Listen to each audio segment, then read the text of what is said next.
بسم اللہ الرحمن الرحیم۔ السلام علیکم۔ Tariq Javed Khokhar advocate law for you channel کے ساتھ چینل کو سبسکرائب کر لیں، لائک شیئر کومنٹس کریں اور اپنی رائے کا اظہار بھی کریں۔ تو ابھی بات کر لیتے ہیں جی کہ آج کی اہم ترین ڈیولپمنٹ کے حوالے سے، جس طرح سے آپ سب جانتے ہیں کہ آج بہت ہی اہم ترین ایک درخواست جو ہے وہ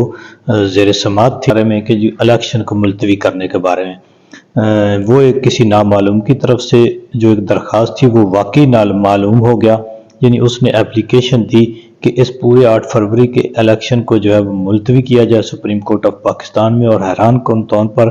نہ تو اس کو پر کوئی اعتراض لگا اور نہ ہی اس کو کوئی رکاوٹ کا سامنا کرنا پڑا، اور وہ اہم ترین بینچ کے سامنے فکس بھی ہو گئی۔ اور دوسرا کمشنر صاحب کی جو تھی وہ سٹیٹمنٹ، اس کے حوالے سے بھی جو قاضی صاحب کا، چیف جسٹس صاحب کا آیا تھا ایک انٹرویو بھی، ان سب چیزوں کو لے کر بڑی توقع تھی کہ بہت ہی ہنگامہ خیز قسم کی سماعت ہوگی، لیکن یہ سماعت اس طرح سے اس کا ڈراپ سین ہوا کہ جو وہ درخواست گزار تھے وہی نہیں آئے۔ اب اور ساتھ ہی انہوں نے ایک یہ بھی انکشاف ہوا کہ اس کے ساتھ ہی اگلے دن ایک ایسی درخواست بھی آ گئی جو اس درخواست کو واپس لینے کے لیے آ گئی۔ تو جب بتایا گیا عدالت کو کہ یہ تو درخواست واپس لینا چاہتے ہیں جو سائل ہیں، اور وہ سائل خود حاضر بھی نہیں ہے، ایک دفعہ ان کو کال ہوئی، پھر دوسری دفعہ ہوئی وقفے کے بعد۔ تو عام طور پر یہ ہوتا ہے کہ جب کوئی سائل اپنی درخواست یا اپنا مقدمہ یا اپنا کیس واپس لینا چاہتا ہے تو عدالت 1-2 منٹ میں اس کو واپس کر دیتی ہے، کیونکہ اس میں عدالت کا جو ہے وہ کوئی کنسرن نہیں ہوتا۔ عدالت عام طور پر یہ کہتی ہے کہ ٹھیک ہے، اگر آپ واپس لینا چاہتے ہیں تو واپس لے لیں، اگر بہت ہی کوئی پرابلم ہو جی، اس نے عدالت کا ٹائم بہت ویسٹ کیا ہے یا کچھ ایسی بات، تو کچھ اس کو جرمانے کے ساتھ واپس کر دیں گے یا کوئی ایسی بات ہوگی۔ لیکن حیران کن طور پر اب عدالت نے ایک ایسا گیسچر شو کیا کہ وہ کہتے ہیں جی قاضی صاحب کہ نہیں، ہم نے اس کو سننا ہی سننا ہے، اس کو نیکسٹ ڈیٹ کے لیے فکس کر دیا گیا، اور وہ اب یہ نہیں معلوم کہ اس سارے کچھ میں سے کیا نکلے گا یا کیا نکالنا چاہتے ہیں۔ میرا خیال ہے کہ یہ عدالت کا اتنا قیمتی ٹائم، سب سے بڑی عدالت کا یہ ایک حیران کن بات ہے کہ جی واپس کرنا چاہتے ہیں، تو میرے خیال میں عدالت کو واپس کر دینی چاہیے تھی۔ بہرحال یہ تو ایک طے شدہ بات ہے، اور تمام سٹیک ہولڈرز یہ کہتے ہیں کہ 8 فروری کا، یعنی ہارے ہوئے کینڈیڈیٹ بھی یا جنہوں نے چیلنج کیا ہوا ہے وہ بھی یہ کہتے ہیں کہ 8 فروری کا الیکشن درست تھا، اور تقریباً لوگوں کا یہی کہنا ہے، اور میڈیا پرسنز کا بھی، کہ جو بھی اس پولنگ پہ کسی بوتھ پر گیا ہے کہ 8 فروری کا الیکشن کسی حد تک ٹھیک تھا،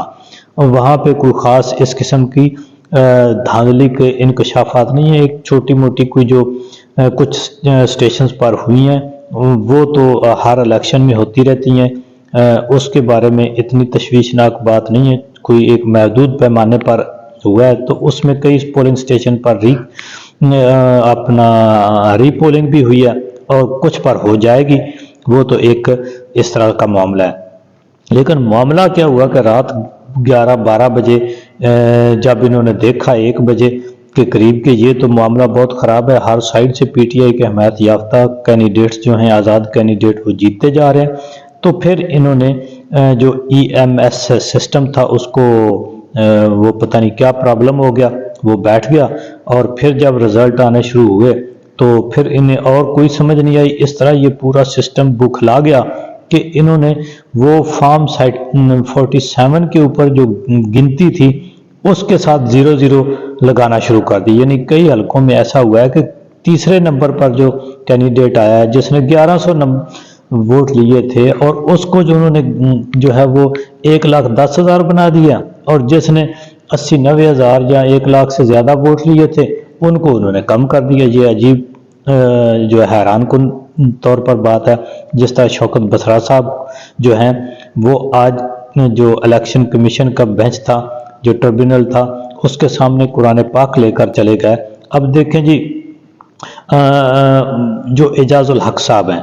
ان کے بارے میں یہ میڈیا کے اوپر بھی بڑے لیکچر دیتے تھے، اور بڑا یہ شو کرتے تھے کہ میں بڑا جو ہے وہ آئین اور قانون کے اوپر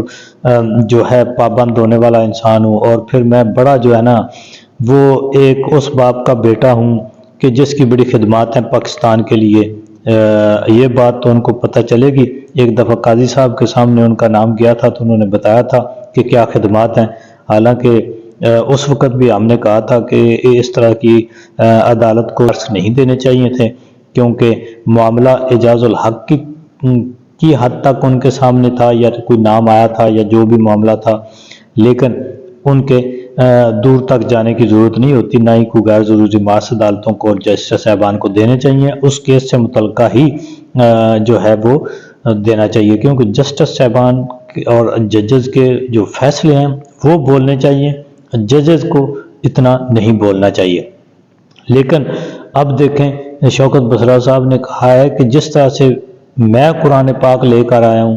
اور کیونکہ ان کے حلقے میں دوسرے نمبر والا جو مسلم لیگ نون کا تھا اس کو بھی چھوڑ کے تیسرے نمبر پہ جو اعجاز الحق تھا اس کو جتا دیا گیا۔ انہوں نے کہا ہے کہ جی اعجاز الحق صاحب بھی اپنا قرآن پاک لے کے ہیں، اور جہاں آپ کر وہ حلف دیں کہ جی وہ الیکشن جیتے ہوئے ہیں۔ تو پھر اب دیکھیں الیکشن کمیشن ٹربیونل کیا کہہ رہا ہے، ان کا جواب تھا کہ جی وہ یہ فورم نہیں ہے جی یہ حلف دینے کی باتیں آپ کہیں اور جا کر نہ آئین کے اوپر عمل کرنا ہے، نہ قانون کے اوپر عمل کرنا ہے، نہ حلف کے اوپر عمل کرنا ہے۔ اگر حلف کی ان کو کوئی احساس ہو تو جتنے بھی سرکاری آفیشلز ہوتے ہیں وہ حلف ہی لے کر آتے ہیں کہ ہم آئین اور قانون کی پاسداری کریں گے، اور جو ابھی ایم این ایز اور ایم پی ایز جائیں گے انہوں نے بھی حلف ہی دینا ہے۔ اب میں تو اس بات سے حیران ہوں کہ کس طرح سے یہ M N As M P As حلف اٹھائیں گے۔ ایسا M N A M P A جس کو یہ معلوم ہے کہ وہ جو الیکشن جیت کر جس کا حلف اٹھا رہا ہے یہ سیٹ دراصل اس کی نہیں ہے، اور وہ اپنا جو مینڈیٹ ہے وہ لے کر نہیں آیا، تو وہ کس زبان سے اور کس منہ سے اور کس ضمیر سے حلف دے گا؟ اور اگر یہی پوزیشن رہی، یہ پی ٹی آئی کو سیٹیں واپس نہ کی گئیں اور یہ ساری اسمبلی کے اندر جتنے بھی لوگ آئے وہ وزارتوں میں آئیں، وہ وزیر اعظم بنے، وزیر اعلیٰ بنے، گورنر بنے، سرکاری عہدے لیں گے تو اور وہ جب حلف دیں گے اور جھوٹا حلف دیں گے تو میرا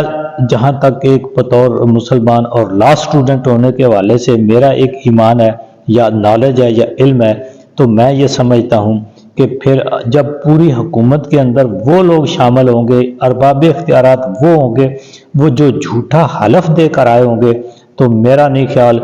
کہ پھر جو بطور مسلمان ہمیں کوئی توقع رکھنی چاہیے خیر و برکت کی۔ ویسے دوسری طرف تو پھر ہم نہیں کہہ سکتے، اللہ پاک کا نظام ہے، بہت سے اب ایسے ممالک ہیں جو بڑی بظاہر ترقی یافتہ ہیں، جہاں سارے مسلمانوں کے جو ملک ہیں وہاں سے لوگ جن کے ساتھ زیادتی ہوتی ہے، جن کو روٹی روزی کا پرابلم ہوتا ہے، جو روزگار کے لیے وہاں جاتے ہیں وہ سیٹل ہو جاتے ہیں، اور وہاں ان کو